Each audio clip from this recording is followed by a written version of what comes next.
Folks, one of the things you've hopefully learned by now is housing has seasonality. After the summer, it's a little bit slower. Before the summer, it's a little bit better. Spring versus winter markets. One of the things we are doing is we are transitioning into the slow season. We are spending time above 7%. It's hurting affordability. I think there's something that I'm going to call very early, but let's bring Lance Lambert from Fortune and News Lambert on Twitter to the discussion. How you doing, buddy? Hey, housing, and I'm looking forward to hearing what you think, because you're in the pulse with all these agents and single family investors through the country. I'd love to know what you're thinking as we kind of enter into the seasonally soft window. Yeah, so I did some casual call arounds like I do every month, and I was alarmed what I heard about pendings. So if Mm. you don't know, folks, in the housing market, something's not sold until escrow closes. Typically, you're talking 30 or 45 days. So in real estate, there's this lag from something getting into escrow and then closing.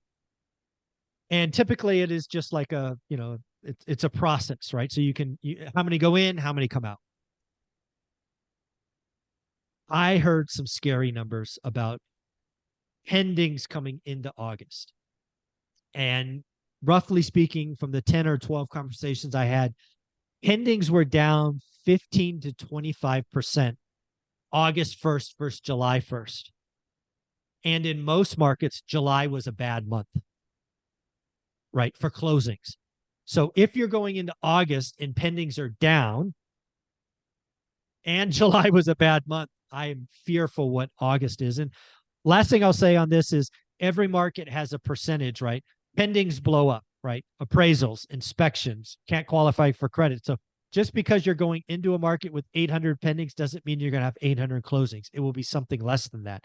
So if you're coming in with less and you'll have fallout and new escrows won't close until September, I'm calling right here, right now, we're going to set a new low below 4 million. Right now, the cycle low is 4.02 million. We're going below 4 million. And again, August won't be reported till September. But I wanted to call that early. So what do you think of all that? Interesting. So two questions. Do you think a lot of this is because we had no new listing growth practice? I mean, we have a little bit Yeah, this year, but new listings are so far down, and now we're at the part of the year where they trend even lower.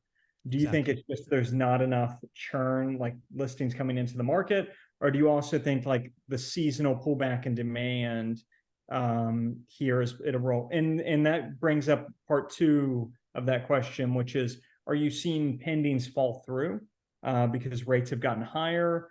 So what are you So hearing? so I love how you broke that up. You are clearly housing. So I'll break down the first one first. I think there are three reasons. One is I think demand is impacted first. I believe the consumer has been conditioned to think 7% bad, Hmm. something with a six good. So we have been above seven now for 3 weeks, rough and tough. And I think that shuts off. Like, I'll wait. It'll come back. I think we went up seven, came back, went up seven, came back, went up seven, came. So I think the buyer's been conditioned. I'll wait. So I think demand is really being impacted. Hmm. Supply is also being impacted, but I am, my opinion about supply hasn't changed. We're not, the move up buyer is dead for multiple years. The marginal supply maybe is impacted by this, but not much. It's really a demand problem because they've been conditioned seven bad, six good. And then again, I think there's a lot of people that are checking out again, right? There was an article last year or Yahoo said 87% think it's a bad time to buy. An article I read the other day, now the second highest, 82% think it's a bad time to buy. The longer we spend above seven, the more conditioned buyers are going to be, I'll wait. So I think part one of your question is really a marginal demand being significantly impacted. Interesting.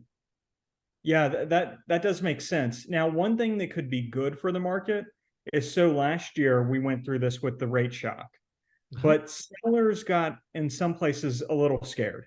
And you had the iBuyers who were marking down. And so some of the sellers were like, you know what?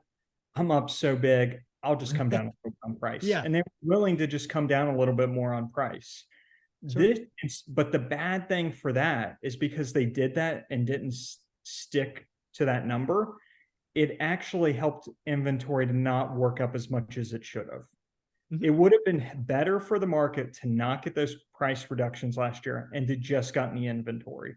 Right. So this year, if some of the sellers are like, you know what, I know next spring is going to be fine. This market is not a crash. I'm going to Yep. hold to this number. I know what it's worth. If they stick to it and fight and have more resistance while buyers have kind of pulled back, that might help in some of these places to get some inventory. No, Um, yeah. Yeah. I think there are two I'm things. seeing a lot of that right now still. I No, mean, because more I think 2000. you're onto something. But unfortunately, if I was that buyer, what they're going to do is they're going to put their listing on hold. They're Mm. not going to just let it sit there and go to 180 days on market. They're going to take it off and relist in February. So you're going to probably get a lot of listing churn. So I But think you're I think that's still healthy too, in a way, because then it means next year that's just more inventory. I It agree. kind of build a little bit, like, because we just got to stop getting into springs with so tight of inventory. Totally agree.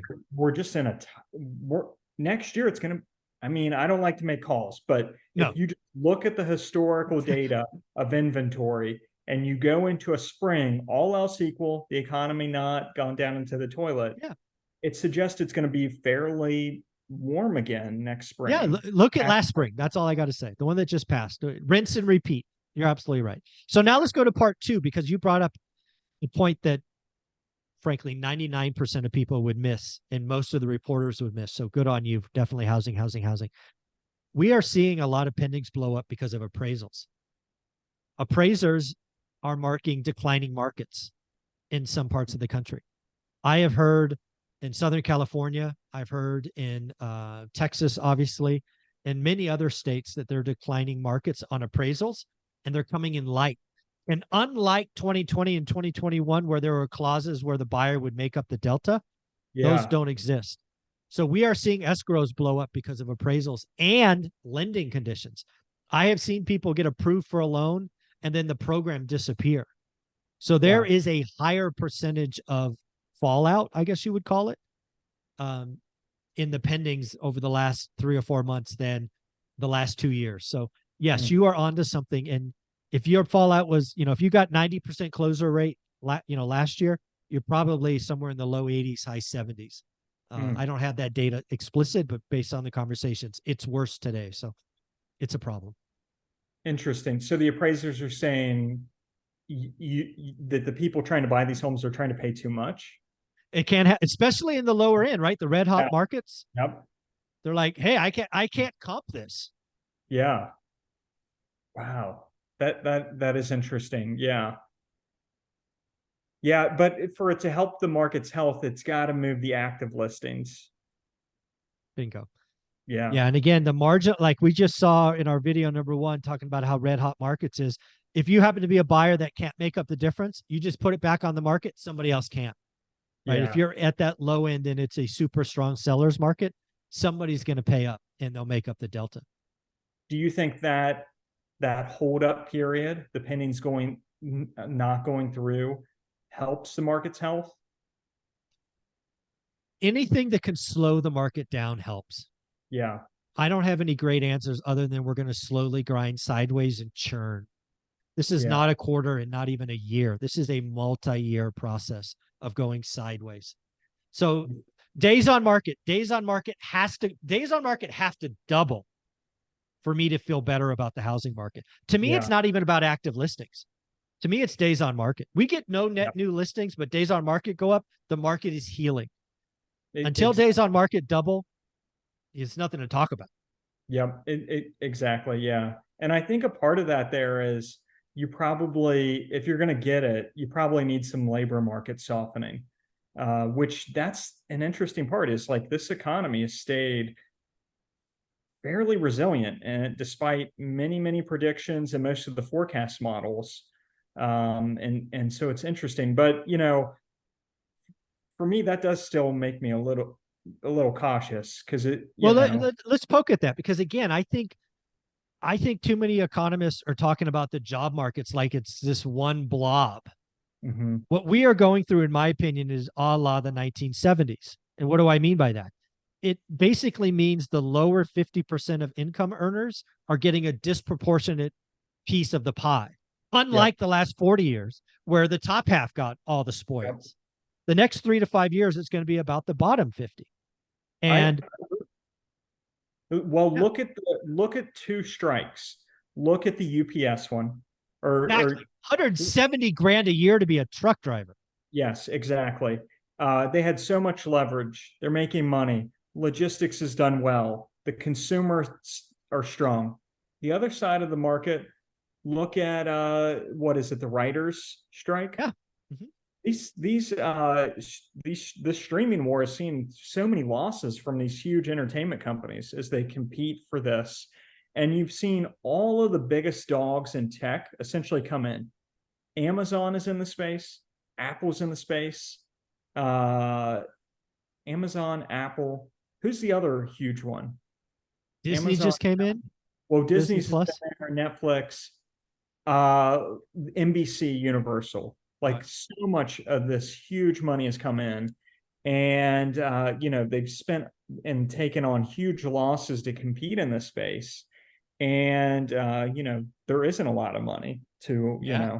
necessarily throw around a ton more on salaries. And so they don't have a ton of leverage. And and they kind of picked a terrible time to do this. They Yeah. waited until what, we're almost 500 basis points into a Fed rate hike. Like it's Yeah. like, it really now was the time Now's that, the time to have this fight. Yeah. the last time they did it was like '07. Mhm. Have you seen that? I did. Yeah. Their Yeah. timing hasn't been great. Not been great. Well, again, folks, there's so much stuff going on in housing. This is why Lance could do it amazing stuff you put out every day on X or Twitter. And then you're writing articles, you and your team. So let's shout out your team members one more time, give them props, and where can they find you? Yeah, they can find me at News Lambert on Twitter, or Google Lance Lambert Fortune, and you'll find my author page. Very cool. And your team members' names, give them a shout for viewing. Elena and Sydney Lake, and you'll find them in my feed. If you go into my feed, you'll see their handles and their stories. Very cool, Lance. Well, thank you for being here each week. We appreciate you. The audience loves you. Thanks. And one more thing I wanted to shout out is this week, Fannie Mae CEO wrote an op-ed for Fortune, and she talked about like the health of the market, pretty much saying there are no simple solutions to the tough challenges such as housing supply, affordability, and access to credit.